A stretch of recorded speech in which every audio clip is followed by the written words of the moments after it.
पिता परमात्मा पूर्ण ब्रह्म कबीर परमेश्वर जी की असीम कृपा से आज हम सबको ये सत्संग सुनने को मिला।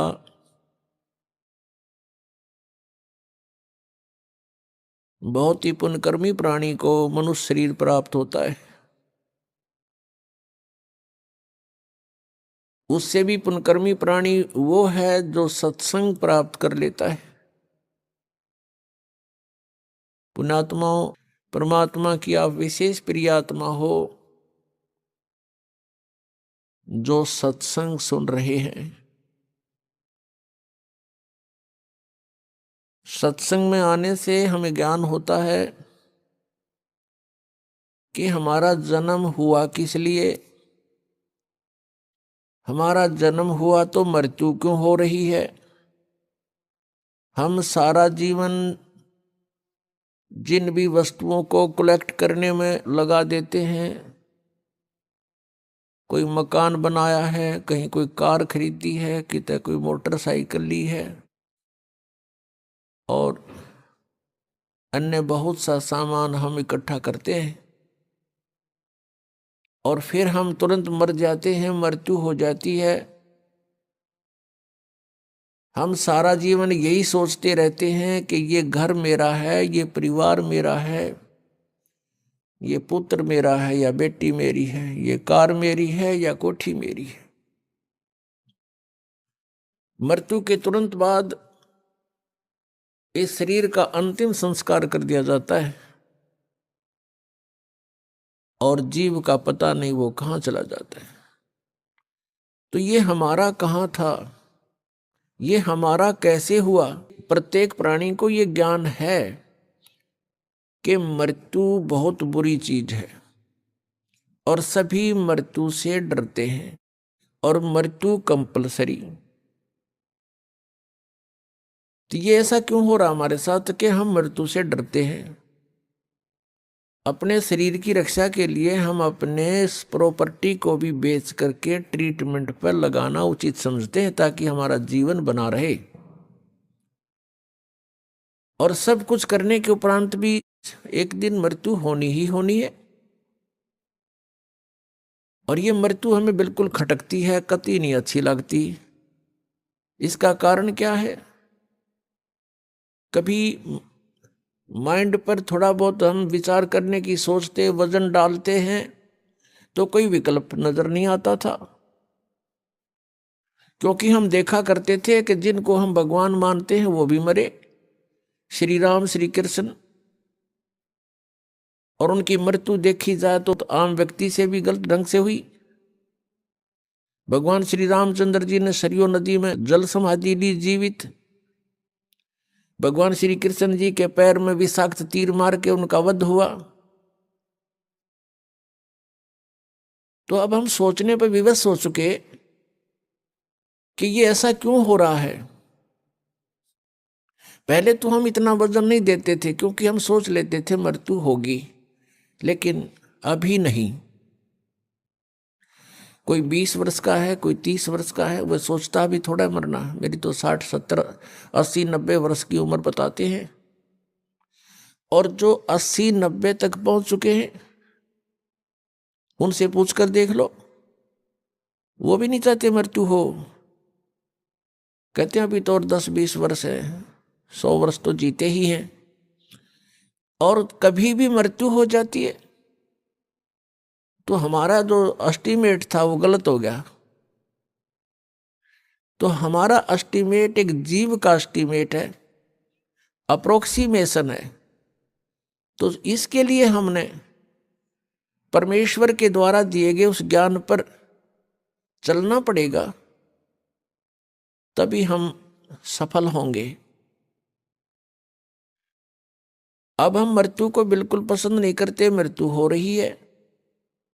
इसका कारण क्या है, क्योंकि हम ऐसे स्थान से आए हुए हैं जहां मृत्यु नहीं होती थी और वृद्ध अवस्था भी वहां नहीं थी। प्राणी मनुष्य जीवन प्राप्त करके बुढ़ापा पसंद नहीं करता और कंपलसरी मृत्यु पसंद नहीं करता, कंपलसरी होगी। तो ये वहां नहीं थी जहां से हम आ गए अपनी गलती करके।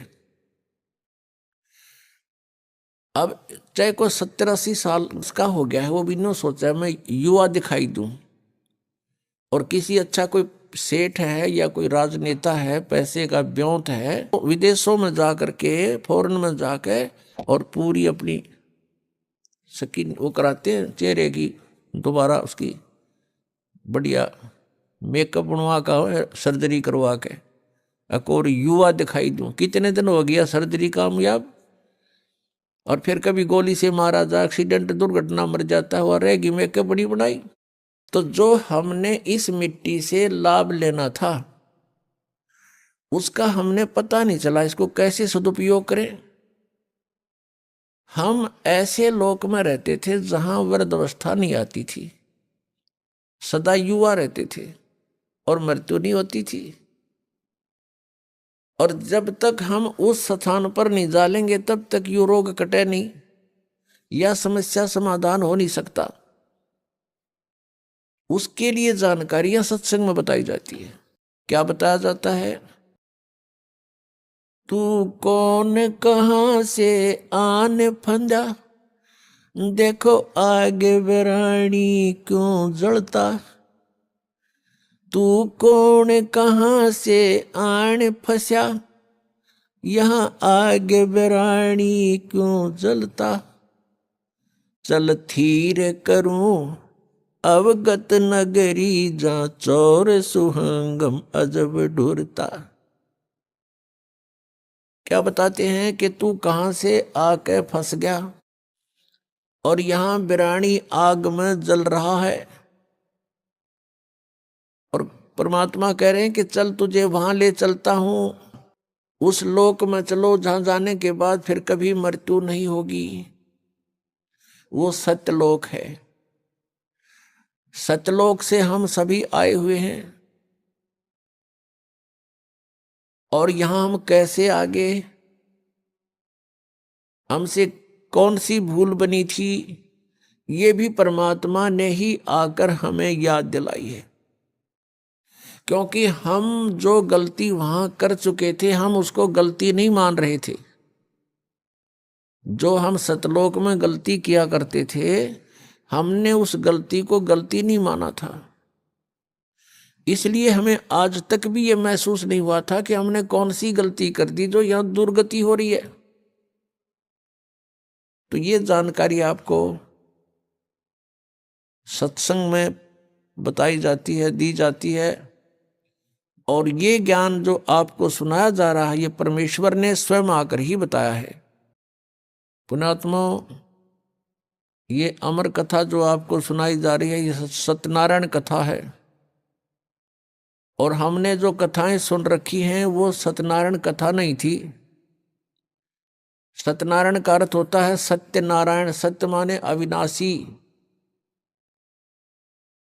जिसका नाश कभी ना हो, सच्चा भगवान, सच्चा साहेब। हम सत साहेब बोलते हैं उसको।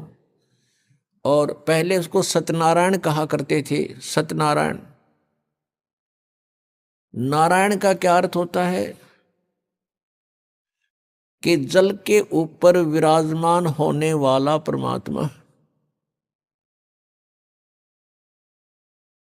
वो परमात्मा नारायण जो है ये कबीर देव है, कबीर साहब है,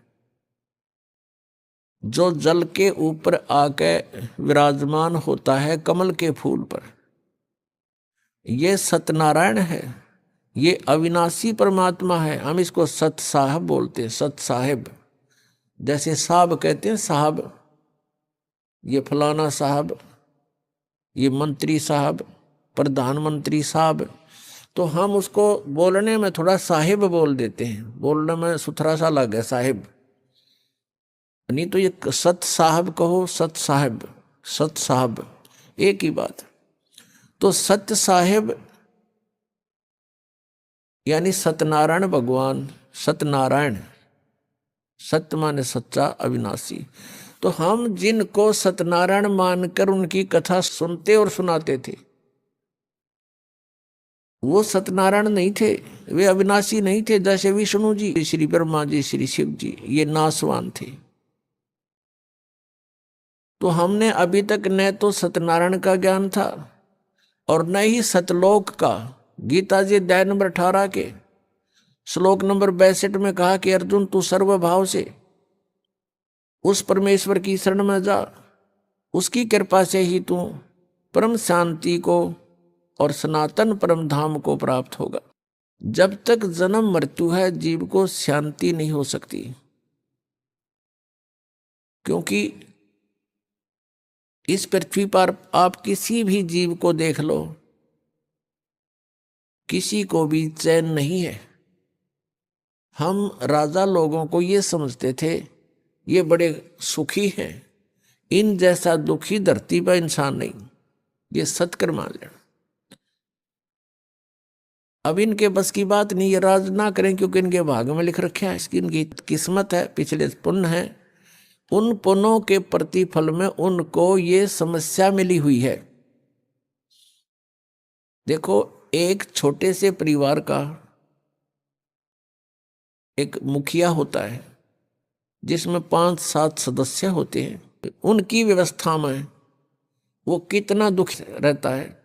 कोई बीमार हो गया, किसी के कपड़े लेने हैं, किसी की फीस भरनी है, विवाह के योग्य हो गए, विवाह ना हुआ तो चिंता होगी, तो फिर आगे मनमाने और समस्या, पुत्र ना हुए उनका तो समस्या। तो कहने का भाव ये है, वो एक ही छोटे से परिवार के पोषण में रात को भी सपने में भी दुखी रहता है।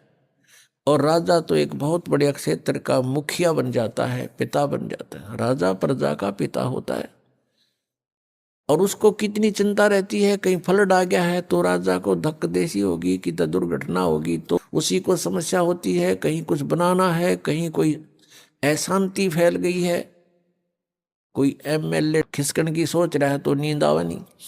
तो यहाँ कहते हैं परमात्मा की यहाँ शांति नहीं किसी प्राणी को। निर्धन तो सोचता है धनवान सुखी, धनवान सोचते हैं कि राजा सुखी। राजा सोचता है कि भाई स्वर्ग में बताओ सुख तो वहां होगा। ये सत्कर मान लेना आप। इन राजा लोगों को सुख नाम की चीज नहीं है, सपने में भी नहीं सुख इनको। और फिर ये सोचते हैं स्वर्ग में सुख है। जिन बकवादों को हम सुख मानते हैं वो सुख नहीं है। परमात्मा कहते हैं झूठे सुख को सुख कहे ये मान रहा मनमोद, ये सकल जबीना काल का कुछ मुख में कुछ गोद।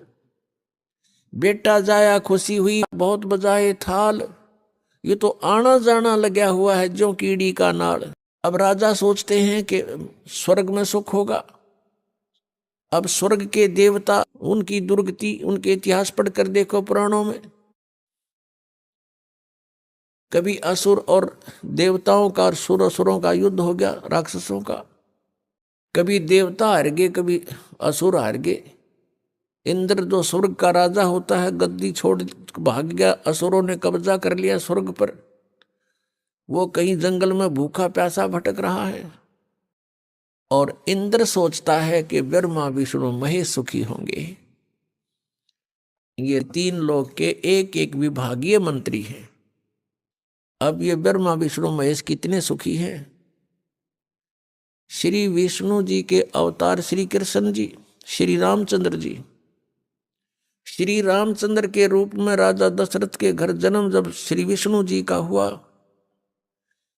युवा हुए, युवा होते विवाह हुआ, विवाह होते ही वनवास हुआ, वनवास से सीता का हरण हुआ, यानी उसकी पत्नी का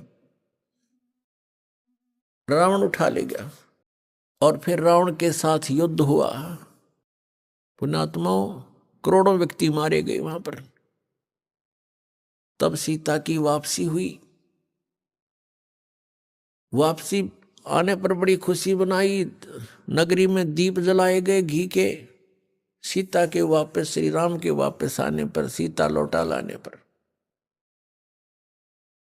और कुछ दिनों के बाद सीता जी का निष्कासन कर दिया श्री रामचंद्र जी ने स्वयं ही। किस बात पर के एक धोबी ने व्यंग कस दिया। वो अपनी पत्नी को धमका रहा था। रात्रि के समय आपस में कहा सुनी होने से उस धोबी की पत्नी घर से बाहर चली गई थी कहीं अपने रिश्तेदारी में। फिर वो वापस लेकर आया तो उसको धमका रहा था कि मैं तुझे घर नहीं रखूंगा, तू 3 दिन कहाँ रही। मैं दशरथ के पुत्र जैसा नहीं हूं जो वहां पर 12 वर्ष तक रावण के पास रही, उसको फिर घर ले आया। उधर से श्री रामचंद्र जी राजा थे अयोध्या के। पहले राजा लोग अपनी प्रजा के दुख सुखों को स्वयं ही जाना करते थे। रात्रि के अंदर वेश बदल कर घूमा करते थे। ये बात जब देखा कि किस घर में की आवाज आ रही है, वहां खड़ा होकर सुना, तब उसने सुनने को मिला कि मैं उस राजा दशरथ के पुत्र रामचंद्र जैसा नहीं हूं जो रावण के पास उसकी पत्नी रही और उसको घर में रखे हुए है। तो सुबह निकल जाना यहां से। इस बात को सुनकर ही श्री रामचंद्र जी ने सीता जी को निष्कासित कर दिया, निकाल दिया घर से कि नगरी के लोग मेरे ऊपर व्यंग कस रहे हैं और मैं ये बात नहीं सुन सकता। पुण्यात्माओं, जब सीता जी को रामचंद्र जी लाने लगे रावण का वध करके लंका का राज्य विभीषण को देकर, तब श्री रामचंद्र जी ने कहा था कि मैं तेरी परीक्षा लूंगा और यदि परीक्षा में सफल होगी तो मैं ले चलूंगा, नहीं तो नहीं ले चलूंगा। मैं तुझे अग्नि में जलाऊंगा, यदि तू अग्नि में जल गई तो समझूं कि तू कलंकित थी, तू रावण को समर्पित हो चुकी थी। और यदि अग्नि में तू नहीं जली तो मैं निष्कलंक जानूंगा, तब तुझे ले चलूंगा। ऐसा ही किया गया। सीता को अग्नि में बैठा दिया और हजारों की संख्या में दर्शक थे। सीता जी नहीं जली और सब ने कहा कि भगवान निष्कलंक है, माई निष्कलंक है। और इतनी कठोर परीक्षा लेकर के वापस अपने घर लाया था। और फिर एक व्यक्ति के कहने से श्री रामचंद्र जी ने उसको निकाल दिया, अपनी पत्नी को। तो कहाँ गई वो उसका अपना जजमेंट। तो ऐसे ये राजा के योग्य भी नहीं थे ये लोग, और हम इनको भगवान मान रहे थे। एक गर्भवती औरत को अपनी को घर से बाहर निकाल देता है, कहीं मरो कहीं जाओ, कोई बात थी या? फिर परीक्षा लेने की क्या जरूरत थी? और क्यों इतनी दुनिया मरवाई, फिर छोड़ रावण के पास ही रहती हो। पुण्यात्माओं, यहाँ का राजा काल भगवान है और ये नहीं चाहता कि यहाँ के प्राणियों को परमात्मा का पता लग जाए, जिस कारण से इसने इनको भगवान सिद्ध करवा रखा था अपने नकली दूतों के माध्यम से। और फिर क्या होता है लास्ट में, श्री रामचंद्र जी ने अश्वमेघ यज्ञ घोड़ा छोड़ दिया कि पूरी पृथ्वी पर शासन प्राप्त करने के लिए कि इस घोड़े को जो पकड़ेगा वो युद्ध करे मेरे साथ। वो घोड़ा उन्हीं के पुत्रों ने, जो सीता जी ने बाहर जाके जन्म दिया था ऋषि वाल्मीकि की कुटिया में, एक पुत्र गर्भ में था, दूसरा फिर वाल्मीकि जी की मिसअंडरस्टैंडिंग के कारण एक घास से यानी कुसा से, या घास होती है डाब, इससे एक लड़का बनाया था। ये अलग कहानी है, फिर बताएंगे। तो लव और कुश नाम से प्रसिद्ध हुए। लव तो सीता के गर्भ से जन्म हुआ था और कुश को वाल्मीकि जी ने अपनी भक्ति शक्ति से उसको बनाया था। लव और कुश युवा थे, उन्होंने वो श्री रामचंद्र जी का घोड़ा पकड़ लिया। फिर उनका पिता पुत्रों का युद्ध हुआ तो दोनों ने छक्के छुड़ा दिए राम के, और सीता जी फिर भी उनके हाथ नहीं आई और वो पृथ्वी के अंदर समा गई। और श्री रामचंद्र जी ने आकर के सरयू नदी के अंदर अयोध्या के साथ से बह रही एक सरयू दरिया, उसमें जल समाधि ले ली इसी दुख में। अब श्री कृष्ण जी का इतिहास देख लो। श्री विष्णु जी अवतार, श्री कृष्ण जी, श्री रामचंद्र जी के जीवन वाला भोग भोग के वो प्राणी श्री कृष्ण रूप में फिर जन्म हुआ। सारा जीवन दुखी रहा श्री कृष्ण, सारा जीवन जेल में जन्म हुआ, माता पिता कैद में, कभी मामा शत्रु हो गया, कभी पूतना मारने जा रही है, कभी केसी, कभी चाणोर शत्रु हो गया, कभी जरासिंह लड़ने को आ रहा है, कभी शिशुपाल से युद्ध हो रहा है, कवासुनी हो रही है, और कभी फिर कल्यवन आ रहा है। इस दुख में श्री कृष्ण जी ने मथुरा का त्याग कर दिया और ऐसे स्थान पर रहने लगे जहां कोई ना पहुंच सके। समझदार व्यक्ति यही सोचते हैं, राड से बाढ़ अच्छी होती है, झगड़े से बचाव अच्छा होता है। श्री कृष्ण जी उन सबको भी मार सकते थे, क्योंकि वो त्रिलोक के में एक विभागीय मंत्री है, एक विशेष शक्ति होती है प्राणी में, वो उनके अंदर शक्ति थी। लेकिन यही सोचा था कि किस किस ने मारूं, या तो सबकी बुद्धि भ्रष्ट। तो श्री कृष्ण जी ने द्वारका बनाई। समुद्र के बीच में एक टापू था जिसका केवल एक गेट था, द्वारिका, एक द्वार की नगरी। और ये सोच करके वहां यदि इतनी दूर पहले तो कोई आवेगा नहीं, ऐसे स्थान पर जा रहे हम, और वहां कोई आ भी गा युद्ध करने तो हम एक ही तरफ से उसका सामना कर सकते हैं, इसलिए एक गेट था उसका, और बाकी 3 समुद्र था 3 तरफ। तो वहां श्री कृष्ण जी चले गए, अपना सारा ही जीवन वहां व्यतीत किया। यहाँ तो ज्यादा से ज्यादा 18 साल के 20 वर्ष के तक यहाँ रहे थे द्वारका में, और बाकी फिर लगभग 200 वर्ष तक जिए थे श्री कृष्ण जी, और बाकी का समय द्वारका में व्यतीत किया था उन्होंने। तो अब ये जो लोग अनजान संत ऋषि, ये गुरु नकली हमें भ्रमित करते हैं कि द्वारका का उस गोवर्धन पर की परिक्रमा करनी चाहिए और वृंदावन अवश्य जाना चाहिए, मथुरा में अवश्य जाना चाहिए, वहाँ हमारे भगवान ने लीला की है, उनके चरण कमल टिके हैं, वहाँ घूमा करते थे, स्नान किया करते थे। अरे श्री कृष्ण जी यहाँ 20 वर्ष रहे थे इस मथुरा में, बाकी 180 साल तो वहाँ रहे हैं द्वारका में, और वहाँ का नामो निशान मिट गया उस द्वारका को। इसलिए वहाँ खत्म की द्वारका, समुद्र में डूब गई श्री कृष्ण जी की मृत्यु के बाद, और यादों का विनाश हो गया था, आपस में लड़के मर गए थे, और जो बाकी शेष औरतें बची थी उनको अर्जुन ले आया था, सब खाली हो गई थी द्वारका। उसके बाद वो समुद्र ने डबो दी थी, अंदर चली गई। कारण यही था कि भगवान ने सोचा कि यहाँ आएंगे फिर ये धक्के खान द्वारका में इतनी दूर, इसलिए उसका नामो निशान मिटवा दिया था। अगर आज द्वारका होती तो ये नकली कहते द्वारका में भगवान रहे थे, वहां जाया करो, वहां बहुत पुण्य होता है। उस द्वारका में तो सत्यानाश होया था, सारे यादव कटका मर गए थे वहां पर। आज भी जाते हैं वहां बहुत से श्रद्धालु। तो कहने का भाव यह है कि जब तक आत्मज्ञान बिना नर भटके, इस तत्व ज्ञान बिना नर भटके, कदे मथुरा कदे काशी। फिर श्री कृष्ण जी का फिर कैसे अंत हुआ? श्री कृष्ण जी के सामने पूरा यादव कुल आपस में लड़का मर गया, पोते पड़पोते रिश्तेदार सब आपस में कट कर मर गए। और वो सारा सांग देख कर, वो सारा अनर्थ देख कर जब श्री कृष्ण जी की मृत्यु हुई, एक परिवार के सामने एक आधे की मृत्यु हो जाती है, उसका कलेजा फट जाता है, रो रो के पागल हो जाता है इंसान।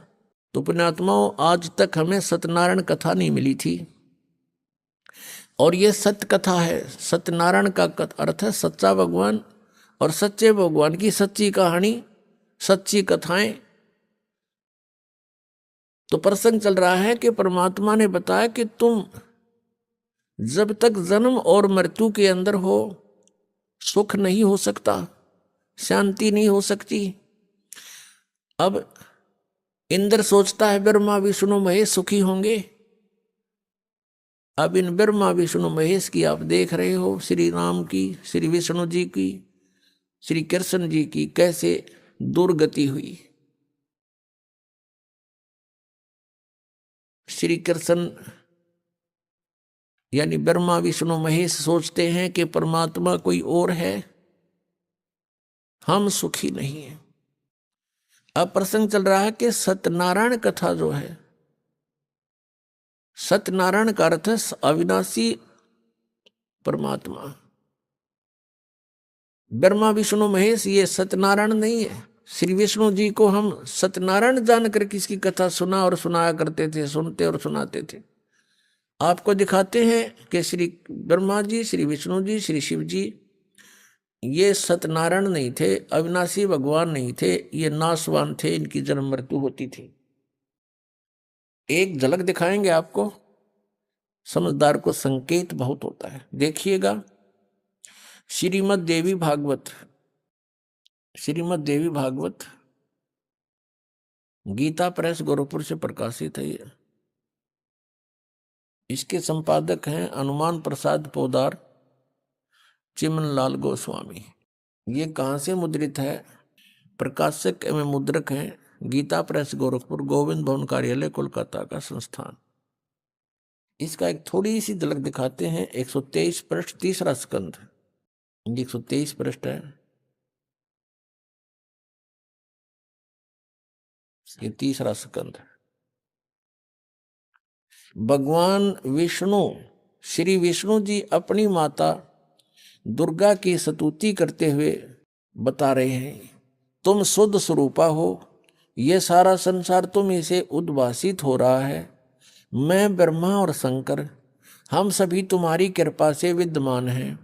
हमारा आविर्भाव और तिरोभाव हुआ करता है। आविर्भाव माने जन्म और तिरोभाव माने मृत्यु।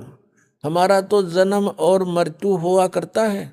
केवल तुम ही नित्य हो, जगत जननी हो, प्रकृति और सनातनी देवी हो। ये प्रकृति दुर्गा को कहते हैं, ये भी ध्यान रखना, ये गीता जी में काम आओगा आपका। भगवान शंकर बोले, देवी यदि महाभाग विष्णु तुम्ही से प्रकट हुए हैं तो उनके बाद उत्पन्न होने वाले ब्रह्मा भी तुम्हारे बालक हुए। फिर मैं तमोगुणी लीला करने वाला शंकर क्या तुम्हारी संतान नहीं हुआ? अर्थात मुझे भी उत्पन्न करने वाली तुम ही हो। ये स्पष्ट हो गया। शंकर भगवान कहता है कि मैं जब ब्रह्मा भी आपसे उत्पन्न हुआ तो उसके बाद मेरी उत्पत्ति हुई, क्या मैं आपका बच्चा नहीं हुआ? मुझे भी उत्पन्न करने वाली तुम ही हो। शिवे संपूर्ण संसार की सृष्टि करने में तुम बड़ी चतुर हो। ये शिवे उसी को बोलते हैं, दुर्गा को। इस संसार की सृष्टि, स्थिति और संहार में तुम्हारे गुण सदा समर्थ हैं। उन्हीं तीनों गुणों से उत्पन्न हम यानी ब्रह्मा विष्णु एवं शंकर, रजगुण ब्रह्मा, सतगुण विष्णु, तमगुण शिव जी, शंकर भगवान नियमानुसार कार्य में तत्पर रहते हैं। अब इस पवित्र पुराण ने, इस श्रीमद् देवी भागवत पवित्र पुराण ने 4 कंसेप्ट क्लियर कर दिए। एक तो ये कि ब्रह्मा विष्णु महेश नासवान है, इनकी जन्म मृत्यु होती है, ये सत्यनारायण नहीं है। और दूसरा ये हो गया कि दुर्गा इनकी माता है तीनों की। तीसरा ये हो गया कि रजगुण ब्रह्मा, सतगुण विष्णु, तमगुण शिव जी। और चौथा कंसेप्ट ये क्लियर हो गया कि ये केवल नियमित कार्य ही कर सकते हैं, यानी जिसके भाग्य में जो कुछ लिखा है उतना ही दे सकते हैं। दुख है तो दुख ही देंगे, ये उसमें परिवर्तन नहीं कर पाओगे। और सुख है आपके भाग्य में तो उसको भी यदि आप इनकी भक्ति करते हो तो निर्बाध दिला देंगे। लेकिन ये कर्म, आपके कर्म में दुख है तो उसको परिवर्तन नहीं कर सकते। ये किसी भी प्रकार के पाप कर्म दंड का नाश नहीं कर सकते, ना संचित कर्म को नाश कर सकते और न ही ये प्रारब्ध के कर्म का नाश कर सकते। और संचित जो हम कर रहे हैं, जो क्रियावान है, ये भी उसको नहीं बदल सकते। जैसे महाभारत का युद्ध हुआ, श्री कृष्ण जी ने बहुत कोशिश की, यानी विष्णु जी ने, कि ये युद्ध ना हो। उनकी 100 प्रयत्न करने पर भी युद्ध होकर ही रहा। तो जो क्रियावान कर्म थे वह भी ना बचे, उनको भी नहीं चेंज कर सके। नित कितना अनर्थ हुआ, करोड़ों व्यक्ति मारे गए। वो सारा पाप पांडवों के सिर पर रखा गया, और प्रारब्ध के कर्म को ये अपना भी नहीं काट सकते। प्रारब्ध तो दूसरों का नहीं, कैसे काटेंगे। जैसे श्री राम रूप में श्री रामचंद्र जी ने सुग्रीव के भाई बाली को मारा था, धोखा देकर वृक्ष की ओट लेकर तीर मारा था। उसका भी बदला देना पड़ा, वो भी कर्म दंड भोगना पड़ा। उसके प्रारब्ध में लिखा गया वो कर्म श्री कृष्ण रूप में। जो बाली वाली आत्मा थी वो तो एक शिकारी बना, और श्री राम वाली आत्मा श्री कृष्ण बने।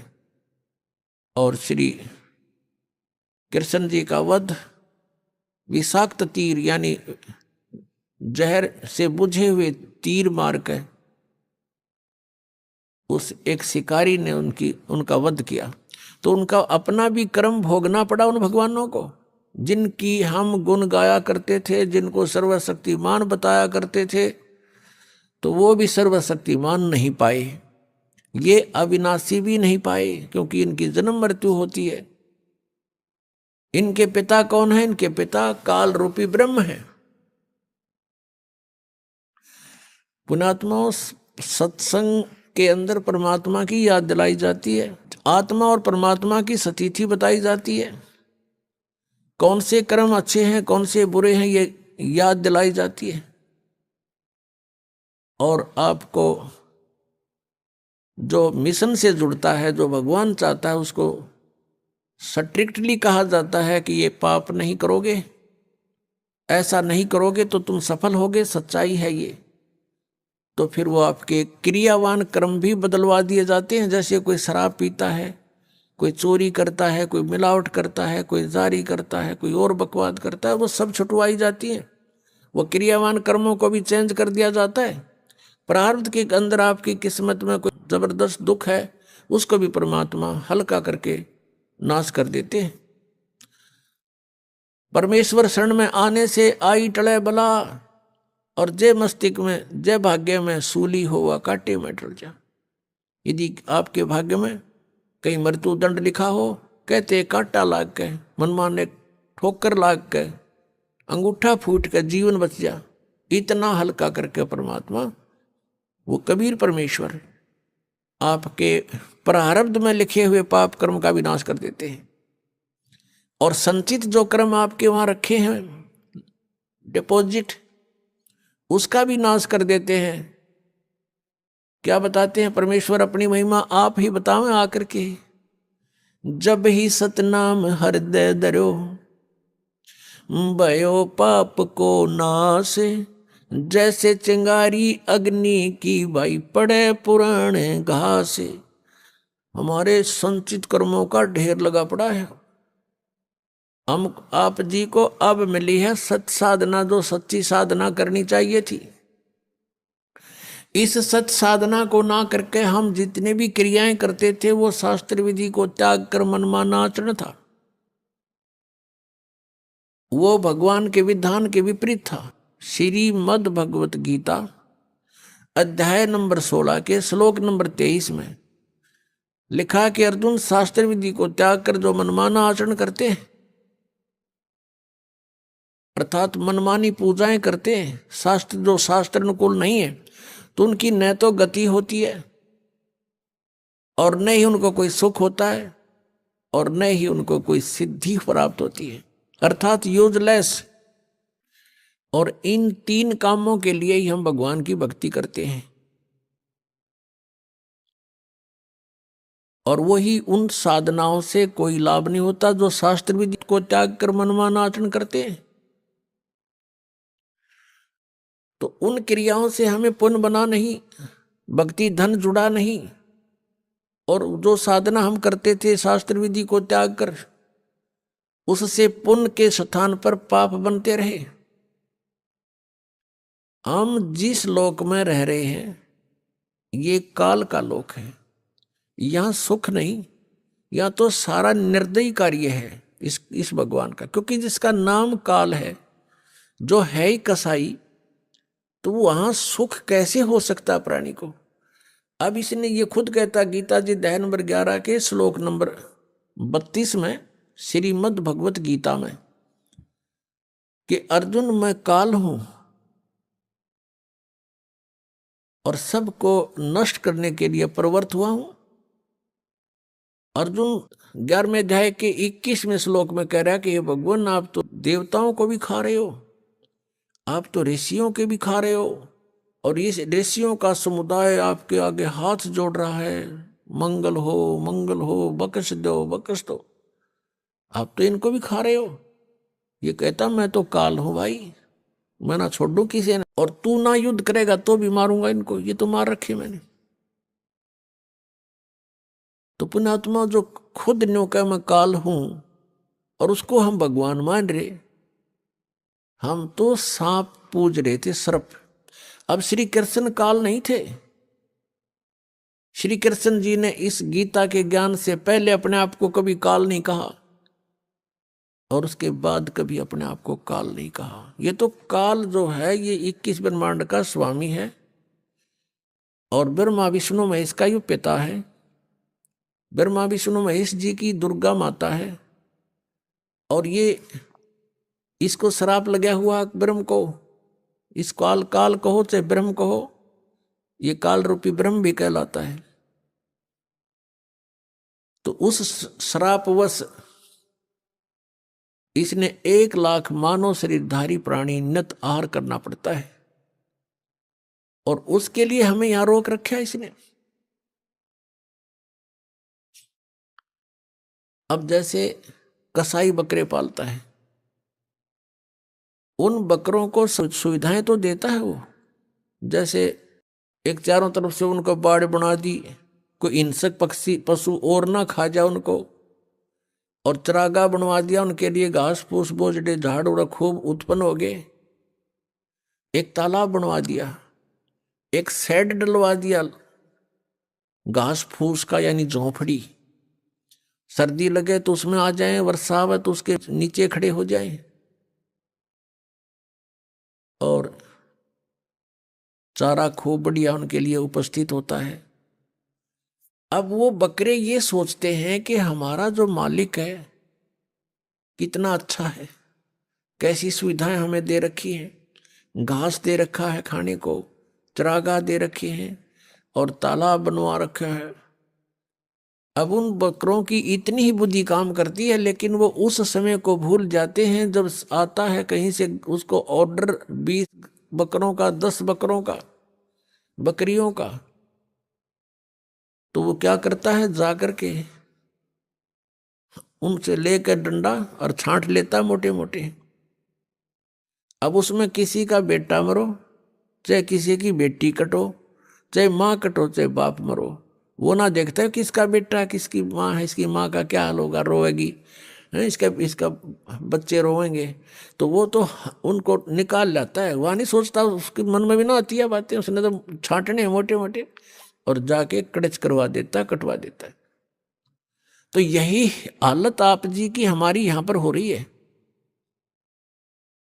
आप देखते हो दुर्घटना में परिवार नाश हो जाता है, वैसे किसी आपदा में जैसे भूकंप आ गया, वहां पर अक्षेत्र नष्ट हो जाता है। किसी परिवार के 4 मर गए, 5 मत, किसी के 6 मत, 4 3 मर गए हैं, कुछ बालक बचे, किसी का बाप बच गया। तो ये स्थिति हमारी यहाँ पर है, जैसे वो कसाई के बकरों की होती है।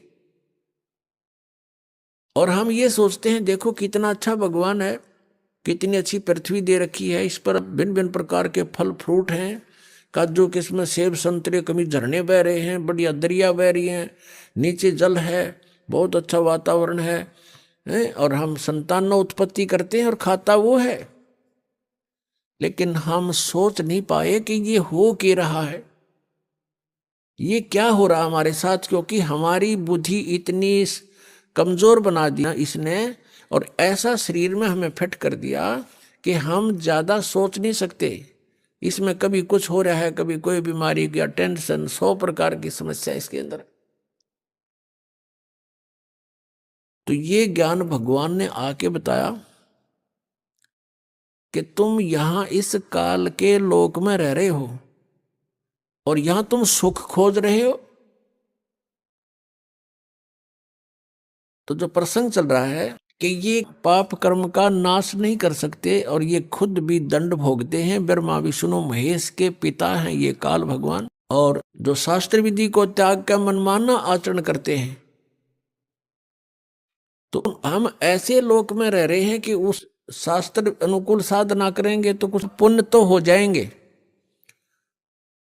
लेकिन पाप भी पैरेलल होंगे तो वो अलग से लिखे जाते हैं। जब तक हम परम पूज्य कबीर देव परमेश्वर की शरण में नहीं आते, और वो भी परम संत के माध्यम से, नकली संतों से भी परमात्मा से कनेक्ट नहीं हो सकोगे, चाहे वो कबीर पंथी भी कहलाते हैं, क्योंकि उनके पास वो मंत्र नहीं है जिससे परमात्मा हमें लाभ दे सकता है। अब जैसे कोई गणते जांडी काटे तो कोई प्रॉपर वे थोड़ा ही है, वो तो बकवाद है।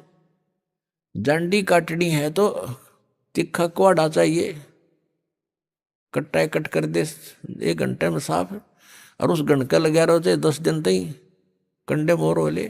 तो साधन ठीक हो परमात्मा के पाने का, परमात्मा मिलेंगे। तो प्रसंग चल रहा है कि जिस लोक में हम रह रहे हैं ये ऐसे निर्दयी का लोक है।